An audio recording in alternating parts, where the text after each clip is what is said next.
Es un mito guaraní. Ajá, sí. ¿Sí? Y Caraí en guaraní quiere decir señor. Bien. Entonces sería como el señor de octubre. Y su origen es un tanto controversial. Y el nombre incluso, porque hay como dos versiones. Nosotros cuando vamos a la escuela había un libro al que le hacíamos consultas sobre el Chaco. El consultor chaqueño. Exactamente. Sí, ¿viste? Y entonces, y en todos los libros de historia siempre se habla de la historia que escribieron quienes llegaron desde Europa a América. Claro. Nunca estudiamos, o pocas veces, estudiamos la otra historia. Cómo Claro. vieron los que ya vivían acá Totalmente. la llegada de estos seres extraños, diferentes a todo lo que ellos tenían en su forma de vida. O sea, vos podés adherir a una versión de la historia o podés adherir a otra versión de la historia. Claro, el tema es que, como decís, ¿cómo vamos a adherir a esta segunda versión si no siempre la escuchamos? No la conocemos. Exactamente, por eso es controversial, ¿no es cierto? Porque podemos decir progreso y bueno, todo lo que viene después, pero eso conllevó un sufrimiento de las comunidades indígenas que vivieron en América. Sí. Y bueno, por eso, insisto, es un tanto controversial Claro. esta versión. Y el nombre Octubre obedece específicamente a eso. Claro. A la llegada de estos españoles europeos Claro. que se instalan en América. No es solo la llegada, ¿no es cierto?, sino que comienzan a apropiarse. Para los indígenas no existía el concepto de tuyo y mío, todo era nuestro. Claro. Y todo lo que ellos hacían estaba bien, era todo lo bueno, porque no conocían otra forma. Claro, Exactamente cierto. así. Entonces, dentro de su forma de ver al mundo, dentro de su cosmovisión, de Sí. interpretar cómo funcionaba el universo, ellos tratan de darle una explicación frente a estos abusos que ellos vieron que estaban cometiendo estos que llegaban. Claro. Básicamente de ese concepto parten todos los mitos que conocemos, el curupí, el yateré, el cuarajillara, el pombero, el caapora, Claro. incluso el piragüe, que es más conocido como pata de lana. Ajá. Sí. Vamos después con eso, Claro, pero sí. respecto al Caraí Octubre, entonces el primer día de octubre Ajá. se prepara una gran comida. Básicamente el concepto es porque yo me muestro que tengo abundancia. No hace falta que vos vengas y me digas qué es lo que yo tengo que hacer para estar mejor. Yo tengo todo lo que necesito, fíjate, mirá. Claro. Entonces andá nomás. Por eso no es que se le hace una ofrenda, como en algún momento se dijo y después eso se prestó a confusiones, Sí. sino porque incluso lo llaman a otros Señor de Octubre, otros le dicen Señor de la Miseria, Claro. y otros incluso miseria misma, la miseria. Entonces, que no venga la miseria, que no quede en mi casa la miseria, por eso yo me muestro con abundancia. Eso básicamente sería el concepto de este Caraí Octubre. No hacerle una ofrenda, sino frenarlo, ponerlo en freno y decirle, mira, acá no llegás. Porque mirá, ya tengo todo lo que necesito. Esa sería más o menos, muy sintéticamente, la explicación de este personaje. Totalmente. Claro, se fue modificando y como decís, muchas veces se presta a confusión. De hecho, hay tantos mitos y leyendas. Por suerte tenemos muchos en la región y a veces nos confundimos y pensamos que hay uno solo que es siempre el mismo y nada, nos confundimos. Claro, pero no. la apariencia y el aspecto, Exacto. Que es lo que vos decís. O sea, los mitos son creaciones del imaginario popular. Claro.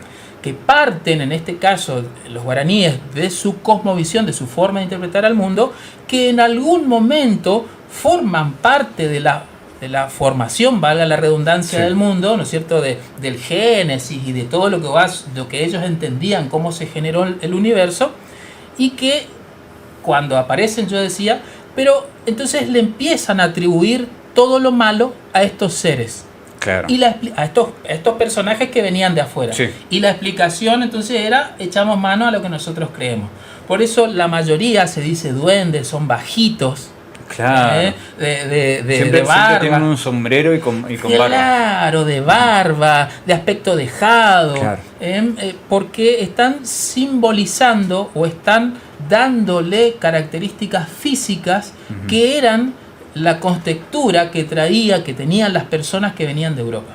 La estatura media era aproximadamente de unos 60. No te olvides, Colón, la primera vez que viene, echa mano a sus marineros de las calles, eran indigentes, y de las cárceles.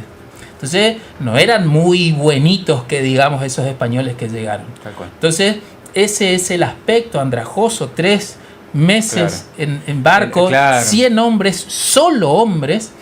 ¿Qué situación o qué pudo haber pasado cuando se encontraron con mujeres que andaban desnudas? Claro.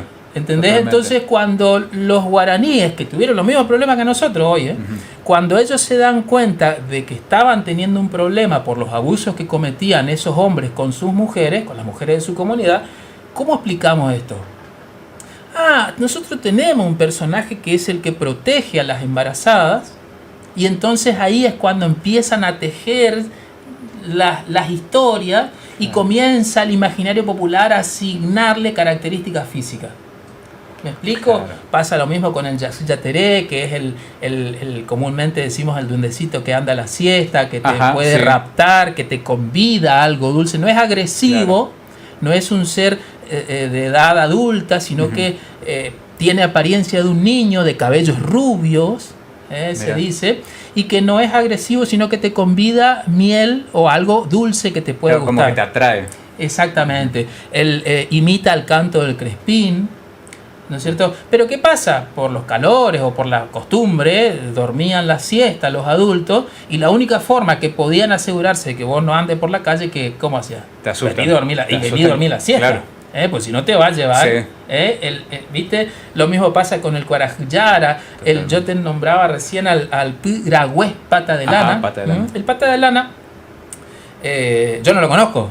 No sé si vos lo conocés al pata de lana. Pero obedece a qué? A las mujeres les enseñábamos con el curupí, que tiene el miembro sexual reproductivo de dimensiones grandes. Entonces, que se le enroscan la cintura tan grande. Esa es la imagen colectiva. Exactamente. Porque venía a abusar de las mujeres. ¿Cómo le enseñamos a las mujeres? ¿De quién tienen que cuidarse? El curupí va a venir a abusar de vos. ¿Sí? Claro. ¿Qué le decimos a los hombres? Ya que las mujeres van a elegir a nuestros hombres, ¿qué le decimos a los hombres? Claro, para que sigan fijándose en su mujer. En sus mujeres, las mujeres de su comunidad. Claro. Ayudala, comprendela, atendela, acompañala. No la ayudes en realidad, hacé con ella. Claro. Porque ¿sabés qué te va a pasar si vos no? Esto me contaba mi abuela. Si vos no haces lo que corresponde hacer, seguro que viene otro y se ocupa de lo que vos no te está ocupando. Claro. Y vos no te vas a dar cuenta. Claro, y vos no te vas a dar cuenta. ¿Por qué? Porque parece viejo, feo, todas las características. Pero tiene la capacidad de detectar cuando la mujer está enojada. No llega a cualquier momento. ¿Entendés? Y a su vez, fíjate, vos no vas a desconfiar porque es feo, pero cuando la enamora a la mujer, para ella se convierte en el hombre más hermoso de la tierra. Fuiste. Ya está. Ya está. Perdiste. ¿Viste? Entonces, ¿cómo dentro de su forma de ver en ese momento? Hoy tenemos acceso a la información y podemos decirlo de diversas maneras, pero esa era la forma de creer en aquel momento, y entonces esa era la explicación, la manera que tenían para decir de quién tenían que cuidarse. Totalmente. ¿Sí? Entonces, fíjate cómo, según la situación, van ocupando personajes de su cosmovisión, sus mitos, podemos decir, sus personajes, sus deidades, sus dioses menores, y de alguna manera le dan un aspecto, una apariencia física para identificar al mal, y estos aspectos es para asustar a las personas. Claro, para que sigan, digamos, por el camino del bien, digamos, para que no se desvíen. Claro. Tenés que prestar atención a estos detalles. Eso mismo, y el Carayá Octubre hoy es tan vigente porque, por ejemplo, lo simbolizamos con la comida. Yo te puedo decir, si yo no supiera leer, voy a depender de alguien que me diga qué dice acá, ¿no es cierto? Hay gente que va a orar de buena manera, pero hay algunos que se pueden llegar a aprovechar de eso. Lamentablemente. Bueno, ¿viste? Entonces yo voy a depender, se va a aprovechar de mi necesidad. Entonces, ¿qué tengo que hacer yo? Tengo que aprender a leer en principio, escribir, tengo que estudiar, prepararme, capacitarme, formarme, para que nadie pueda venir a embromarme. Claro. Esa es la manera, hoy podemos decir, de enfrentar a este Caraí que viene a traernos miseria. Totalmente. ¿Entendés? O sea, por eso son tan vigentes, porque tuvieron los mismos problemas que nosotros allá hace más de 500 años, y son temas vigentes porque imagínate antes, donde yo vivía en el medio del monte, yo soy parte del monte. Los wichí hasta hoy le piden permiso al monte para cazar. Entonces, ¿cómo yo hago? Yo vivo en el medio del monte, yo comparto, yo soy parte del monte, y viene un personaje que viene a traer con el cuento de que yo voy a estar mejor, me dice plantar, sembrar, entonces pero yo soy el empleado, él el dueño, él se lleva el dinero, ¿entendés? Entonces, a ver, pareciera que tiene un trasfondo o un tinte político esto, no es mi intención, pero si lo tiene, bienvenido sea, ¿no es cierto? Pero de hecho se puede hacer también la lectura y el paralelo tranquilamente. Exactamente, entonces este personaje que viene a cambiarme mi entorno, entonces también la llegada del Caraí Octubre es una oportunidad para preservar el medio, bueno, para formarnos, para capacitarnos, ¿sí? Para generar conciencia social, para generar para fortalecer la comunidad, ¿viste? O sea, son conceptos que a veces yo decía recién, pareciera que son propios de la política, como si fuese que la política mala, y en realidad la política, bueno, es una herramienta de transformación social. Exacto. Entonces, si tiene una connotación política, con todo respeto lo digo,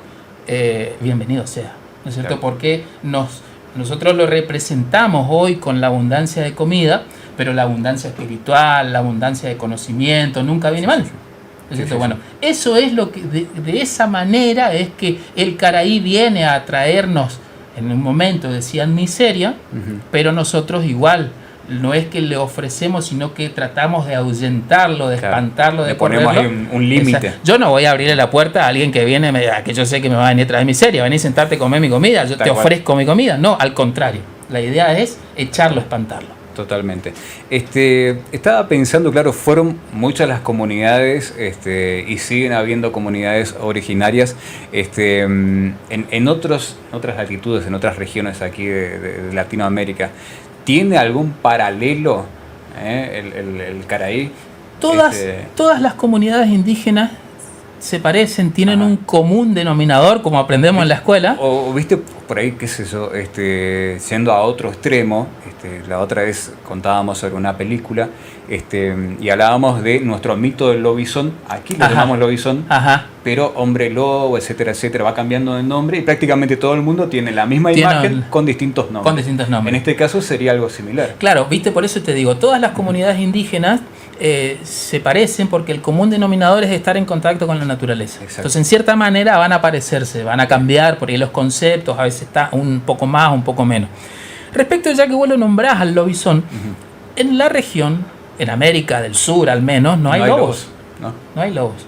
Entonces el imaginario popular teje, si es un sincretismo y nosotros incorporamos. Viste que yo recién los nombraba los wichí, los mocoy, por ejemplo, ellos entienden que en algún momento, por algún cataclismo, por alguna situación, los animales o las personas se transformaron, fueron evolucionando y se transformaron. Por eso hoy pueden hablar con los animales. Leer el monte, decía Francisco Ferrer, interpretar. Pues sí, che, vamos a jugar al fútbol. No, pero está por llover, no vamos a poder jugar. Bueno, estás interpretando el tiempo, ¿sí? el clima. Bueno, interpretar o leer el monte. Entonces fíjate vos como si no hay lobos. Entonces acá dice que más bien es un ser que se transforma en un perro. Una adaptación. Exactamente. ¿Sí? Y que es una maldición del séptimo hijo varón. Que vos imaginate, no vas a estar tan cómodo a lo mejor si te transformás en animal. Entonces vas a querer liberarte de esa maldición. Entonces algunos dicen, bueno, esa se libera pasando de atrás para adelante entre las piernas de los hombres. ¿Viste? Te traspasa a vos la maldición. Como todo esto en algún momento significaba, hoy diríamos bullying, broma, chiste, ¿sí? Porque incluso el séptimo hijo varón ya no iba a la escuela, no lo llevaban. Entonces, para desmitificar, creo que en el año 1949 se hace un decreto nacional donde el presidente de la nación es el padrino. Nosotros teníamos un compañero en el Instituto de Cultura que tiene una medalla de oro. ¿Sí? Porque es séptimo. Exactamente. ¿Viste? Entonces, ya, no, este ahijado del presidente nos lo va a mandar molestando. ¿Viste? Entonces, para desmitificar. ¿Por qué? digamos, todos podemos pensar y creer diferentes cuestiones, pero yo tengo que respetar la tuya, vos tenés que respetar la mía, digamos, de eso se trata la pluriculturalidad. Ninguna cultura es mejor que la otra, son diferentes. ¿Sí? Y esa es la identidad, sobre todo acá en el Chaco, donde existe lo que antes llamábamos un crisol de razas, viste que vos te vas para el lado de Santiago del Estero, la tonada es diferente, las costumbres van siendo diferentes, para el lado de Salta, para el lado de Formosa, para el lado de Corrientes, para el lado de Santa Fe, va cambiando, ¿no es cierto? Entonces hoy se habla de un mosaico cultural. Viste que vos en tu casa te vas arrimando a la cocina y vas sintiendo el olorcito a comida, te vas acercando para el patio y vas sintiendo olor a flores, a plantas. Entonces va cambiando, es un mosaico cultural. Por eso yo creo que es muy interesante entender e interpretar las culturas indígenas. En mi caso, a mí me es muy fácil porque soy 7ª generación de argentinos. No vinieron de ningún lado mi familia, mis abuelos, mis bisabuelos, mis tatarabuelos. Entonces me es muy fácil contemplar y entender esto, ¿no es cierto? Interpretar. Pero podemos aprender mucho más de lo que sabemos cuando contemplamos estas otras formas de pensar, donde, bueno, en el mundo ideal todos podemos convivir sin molestarnos, ¿no es cierto? Pero bueno, por eso, bueno, volviendo al Caraí, sí, la abundancia se representa con la comida, pero en realidad la abundancia es de todo tipo. Totalmente. Me quedé pensando cuando dijiste lo de leer el monte, me acordé un poco de mi abuelo por varias cuestiones, que él, por ejemplo, para cortarse las uñas no se cortaba en cualquier día, se cortaba en tal o cual fecha, no sé si seguía algo así de la luna, y cuando se cortaba en ese día tardaba más en volver a crecerle las uñas. Exacto. Y así otras lecturas, uno de mis primos me contaba que, por ejemplo, para cortar un árbol tenía que también, o para sacar postes, digamos, también en tal o cual noche hacían el corte porque si no se llenaba de termitas o de bichos. Claro. Lecturas que por ahí uno en su vida va a pensar que se pueden hacer y sin embargo es la misma naturaleza que te está hablando. Exactamente. Que te va contando. Eso, interpretar, saber que las personas no estamos por encima de la naturaleza, somos parte. Un concepto mucho más amplio, el mundo no se va a terminar. Lo que va a terminarse, supongo yo, ¿no es cierto? Somos las personas en algún momento. Sí. ¿Me entendés? El mundo va a seguir funcionando. Sí. Pasó ya antes que haya personas, el mundo existía. ¿Me entendés? Sí. La Tierra. Entonces, por eso, estar en contacto con la naturaleza, que es algo que nos enseñan todas las comunidades indígenas, es algo a lo que debemos regresar. ¿Sí? A veces más, a veces menos, pero tratar de entender que somos parte de la naturaleza. Sí, señor. Con respecto a los pueblos originarios que tenemos aquí en la provincia, ¿también lo recuerdan de la misma manera esto de presentar, como decíamos, no es presentar ofrenda, pero es marcar acá un límite? Sí, mira, lo que sucede es que en el ámbito de los guaraníes conocemos a veces bastante más en términos generales, ¿no es cierto? O en términos de la comunidad, en términos generales, porque los guaraníes son los que primero se mezclaron, fueron los guías de los españoles.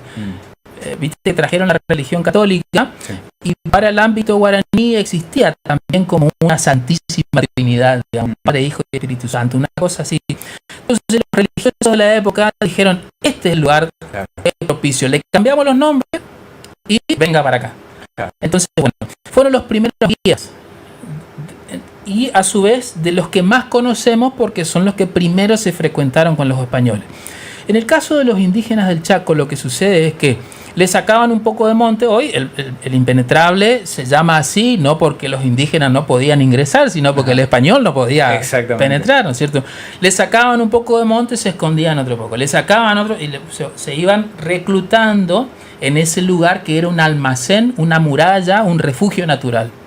Entonces recién hace pocos años es como que comenzaron de cierta manera a contar un poquito más, con el agravante de que cada vez que contaban utilizaban para engañarlos después.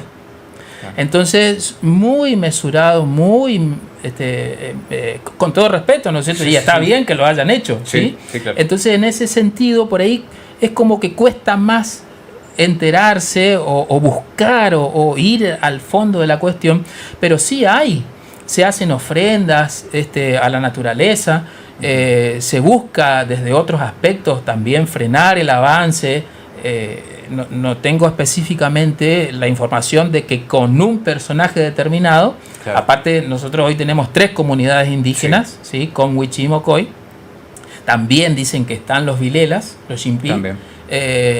Y bueno, por eso te digo, es bastante más complejo ir al fondo de la claro. cuestión por esa situación que te contaba. Bien. Y por último, Ariel, ¿cómo hacemos hoy en día para frenar a la miseria que decimos puede venir con diferentes formas?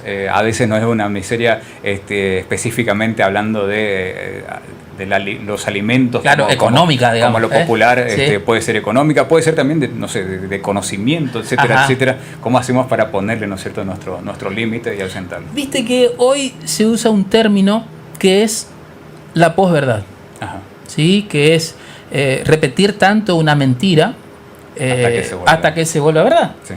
Entonces muchas veces la información a la que accedemos en redes, en internet, en los medios, hay que tratar de leer entre líneas, ¿sí? ¿Quién lo dice? ¿Cómo? Conmigo también lo pueden hacer, no es que yo soy dueño de la verdad, ¿no es cierto? Claro. Pero esa sería por ahí como una en cuanto a la información, cómo leerlo, cómo entender. Yo no me quiero ir antes, Gustavo, y te pido permiso, sí. Porque estamos trabajando con Gisela Ledesma en la grabación de un podcast que lo pueden buscar en YouTube, ajá. Y en Spotify, que se llama Alpi Lamagá, que quiere decir sonido de mujeres. Es un podcast, son entrevistas que le hacemos a mujeres artesanas chaqueñas con Wichí o Mocoy, que en realidad la intención nuestra es poner en valor, ya tienen un valor, ya tienen un significado, ¿no es cierto? Pero como poner en evidencia el contenido de sus obras, no el contenido físico, ¿no es cierto?, sino el significado de sus obras. ¿Sí? Ya te decía, lo pueden encontrar en Spotify y en YouTube, Alpi Lamagá, sonido de mujeres.